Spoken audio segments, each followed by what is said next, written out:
The rain begins as a lie. 4 days. The air in this corner of the Pliocene epoch has been a physical weight, thick with the promise of a storm that would not break. No, it comes as a soft percussion, a blessing on the baked earth. The clan of Australopithecus accepts it without ceremony. They are a small band, a dozen strong, their lives etched into the familiar patterns of foraging and vigilance. Kola, a young female, pauses her digging for roots, turning her face to the sky. The cool drop strays paths through the dust on her brow. A momentary relief. The old male, Gio, watches from the shade of an acacia. His scarred face impassive, but his nostrils flare, testing the scent of ozone and wet soil. He has lived through many seasons. He knows the difference between a gift and a warning. This is a story of early humans, a chapter written in modern fear. The world changes in the time it takes a heart to beat. The gentle patter becomes a roar, a solid wall of water that smashes the dust into a slick, red mud. The sky is no longer grey. It is a bruise, At last, dark and they violent. collapse on the grassy The dry bank. gully that has been their pathway for generations begins to whisper. Then hiss. Gio is on his feet now, the sharp, barking call tearing from his throat. It is not a word, but a command older than language. Danger. Mood. No. There is no debate. No counsel. This is the stark calculus of prehistoric life. The mothers swing their infants onto their hips. They grip desperate. 2 of the stronger males help an older female, her joints stiff with age, urging her forward. Their bipedal gait, a hallmark of their place in the story of human evolution, is clumsy in the sucking mud. A liability as much as musset. They are a community in motion, bound by an instinct to protect their own. The familiar savanna is becoming a trap. The ground shudders. A low, guttural rumble vibrates through their feet, a sound that does not come from the sky but from the earth itself. Gio stops, his head cocked, and a new fear enters his eyes. He has heard this sound once before, in his youth. It is the sound of the river waking up, not as a river, but as a beast. A wave of brown water, thick with churned-up earth and torn vegetation, crests the gully's edge. It moves with impossible speed, a liquid wall consuming everything. The frantic escape becomes a stampede. They scramble for the ridge, for the slight elevation that has always been their sanctuary. The acacia trees, their thorns a daily nuisance, are now their only hope. The water is at their heels, cold and hungry, pulling at their legs. Random. The symphony of the savannah is replaced by the singular, deafening roar of the deluge, a force that does not care who lives or who dies. The world they knew is drowning. They are marooned. The ridge is no sanctuary. It is a shrinking island in a world of brown water. The roaring of the flood is constant, a sound that grinds away at thought, leaving only raw, shivering instinct. Panic is a useless luxury. Connor clutches her younger sibling, a small, terrified bundle, shielding his eyes from the horrors churning in the torrent. The bodies of struggling megafauna, a massive, hornless giraffe, a family of 3-toed horses, a swift pose, their struggles brief and futile against the immense power of the water. This is a force that unmakes the world. Gio stands at the edge of their eroding prison, the water now swirling around his ankles. He knows this calculus. The island is melting. To stay is to be swallowed. This is not a choice about victory, but about the nature of the end. These are the moments that shape the long, brutal narrative of hominid history. His eyes, dark and deep-set, scan the chaos. He is not looking for hope, but for a chance, a sliver of possibility in the maelstrom. And then he sees it. A colossal fig tree, a landmark for generations, has been torn from the far bank. It lies partially submerged, its thickest branches forming a precarious, bobbing bridge to a higher, more stable rock formation 50 paces away. It is a terrifying prospect, a path of sick bark slicked with mud and river slime, pitched at a wild angle. But it is the only prospect. He emits a series of sharp grunts, pointing with his chin, forcing the others to see what he sees.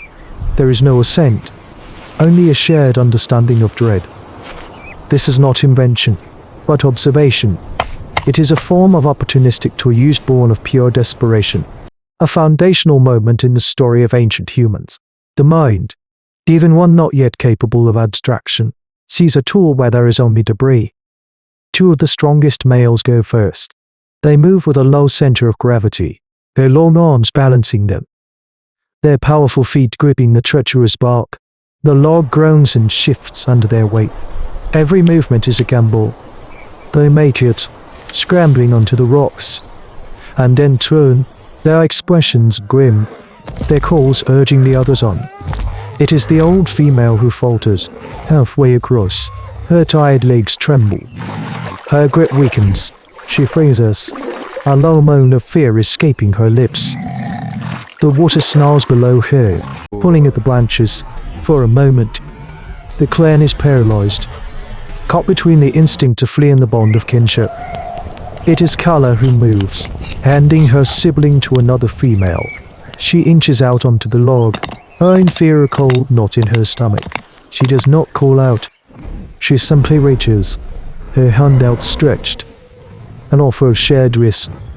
This is altruism at its most elemental. To place the integrity of the group, the survival of another, on the same level as one's own. It is a decision that will echo through millions of years, the bedrock of what is to come. The old female's fingers clamp down on Kala's hand, a grip of bone and terror. It is enough. Bolstered by that touch, she finds her footing, and together they inch across the final, treacherous fate of the log. One of the males, his name a series of clicks and grunts lost to time, reaches from the rock to pull her to safety.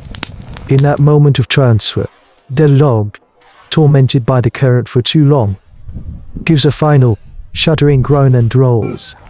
The male, his balance compromised, is pitched into the torrent. There is no cry. He is simply gone, erased from the story of these human ancestors in an instant of churning, brown violence.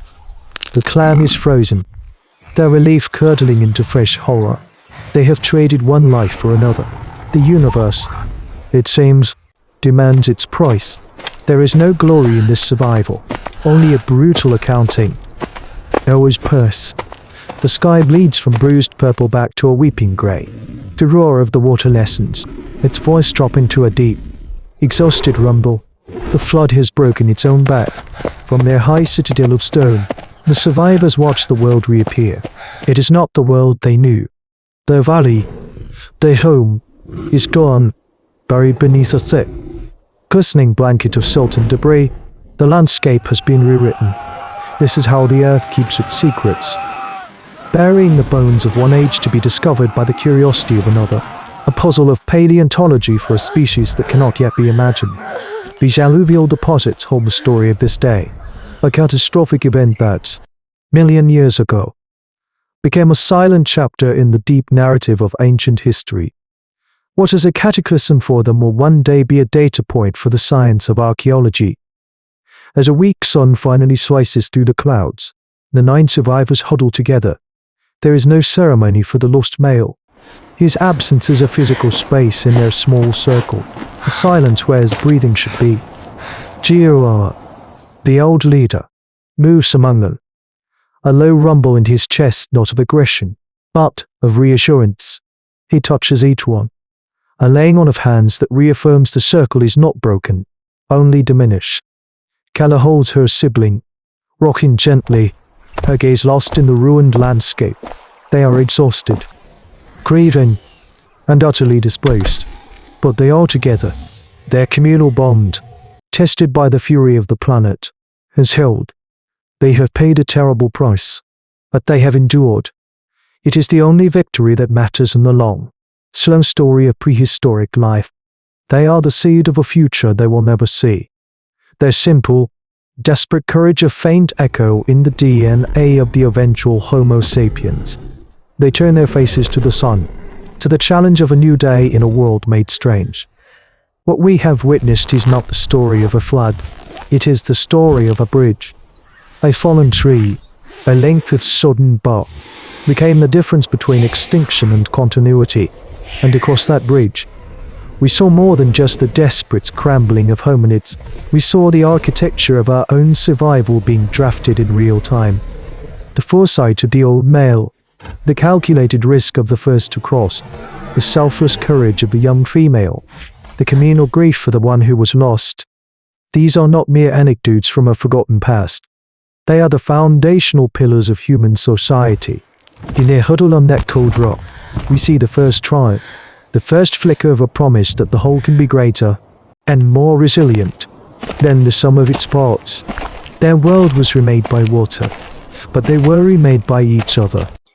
We carry the echo of that churning river in our blood, the instinct that when the waters rise, our only true high ground is the trust we place in the person beside us. The water recedes, the mud hardens, but the memory of the flood and the cost of crossing it is now written in the bone of the world. And yet, the deepest scars are not always carved by the earth.